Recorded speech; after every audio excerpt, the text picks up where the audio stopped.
All right, let's talk about good fats and bad fats. Let's start over here at the bad fats. Soy, corn, canola, cottonseed, all GMO, okay?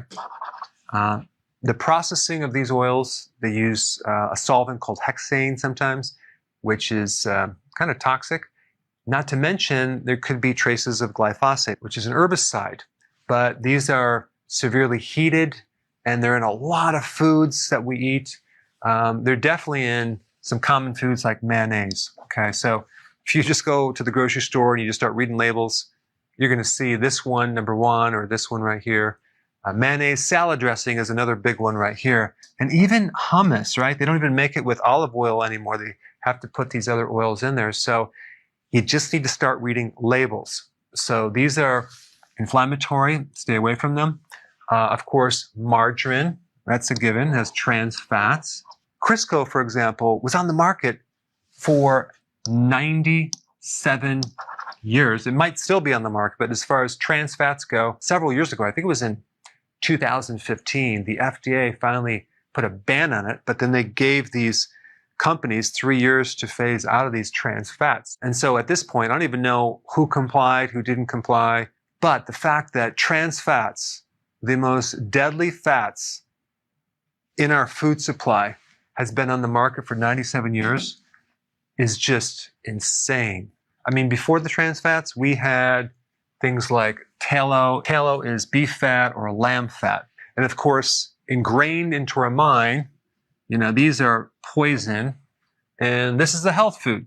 Remember the commercial where they talked about, "It's not nice to fool Mother Nature." I don't even understand what that means, because they are fooling Mother Nature with margarine. The other place that so many people are getting these oils into their body, which by the way are loaded with omega-6 fatty acids, and it's just way, way out of proportion because we want to balance the 6 with the omega-3 fatty acid, is in fast food restaurants, as well as other restaurants that are not fast food. They put it in there in sauces. They definitely use it to deep fry things. And that's what you're getting. You're getting a lot of these oils. Let's just shift over to these oils right here. Safflower oil, sunflower oil, flax oil, sesame seed oil, which then turns into this tahini butter, and then certain nut oils like peanut oil, macadamia nut oil. These are okay for certain people in smaller amounts as long as they're cold pressed. Organic would be preferable, but if you have too much, even safflower oil or sunflower oil can be way too much in omega-6. So I actually don't even recommend it, but in small amounts here and there, it's going to be okay. Flax oil is very estrogenic. The only time I would recommend that is for females that are lacking estrogen, and maybe they need a little boost over a short period of time, but definitely not for men. And then we have sesame seed oil or tahini butter.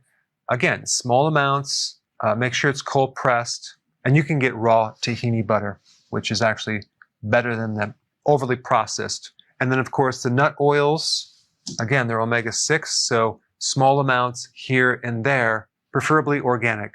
So this is a no. This is occasionally for certain people. But let's get to the good fats.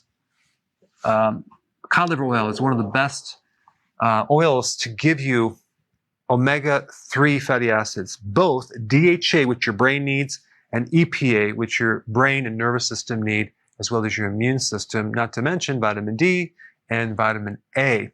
And then we have avocado oil. It's really good to put on your salad, or you can even cook with it. It does have vitamin E. If you cook with it, the heat is going to kill off vitamin E. Then you have tallow, which is beef fat. I would recommend grass-fed. You can get either bison, beef, or lamb. It's great to cook with. There's a lot of vitamins, there's a lot of nutrition, and it won't irritate your gut problems. So either one of these is good for someone with an autoimmune disease that has a lot of inflammation in the gut. Camel fat, okay, which is, some people have never heard of that, but yes, camels have fat, and you can actually buy that fat, and you can cook with it, and you can put it in various recipes. It's loaded with B12. It's loaded with the active form of vitamin A. It has good amounts of omega-3 fatty acid. It has good amounts of CLA, which is a healthy type of fat that actually can stimulate your metabolism. Then we have butter. Okay, grass-fed, I would always recommend. If you could find organic raw, that would be the ideal situation. But butter has vitamin K2, omega-3 fatty acids, and CLA. Organic ghee from grass-fed cows is also really good to cook with as well. It's clarified, which means they get rid of all the solids, so you're not going to be exposing your body to any type of protein particles that you could have an allergy to, or the lactose, which is the milk sugar. But for the most part, you're not going to see much of that in butter, but for some people that are really sensitive, they should do ghee. And then, of course, we have olive oil, one of my favorites. Always get the extra virgin and get it from a real quality source. And then we have palm oil, which is very controversial. So the type of palm oil that I would recommend is the eco-friendly, environmentally friendly palm oil that uses certain pharma that doesn't destroy our planet. The red palm has some pretty high level of antioxidants as well as beta carotene. And then we have coconut oil, okay? High in lauric acid. It turns into ketones. It'll help ketosis, and it's really good to cook with. And of course, you'd want to get the coconut oil that's also eco-friendly. All right, so there you go. There's a quick summary of the good and bad oils and these right here that kind of fit right in between.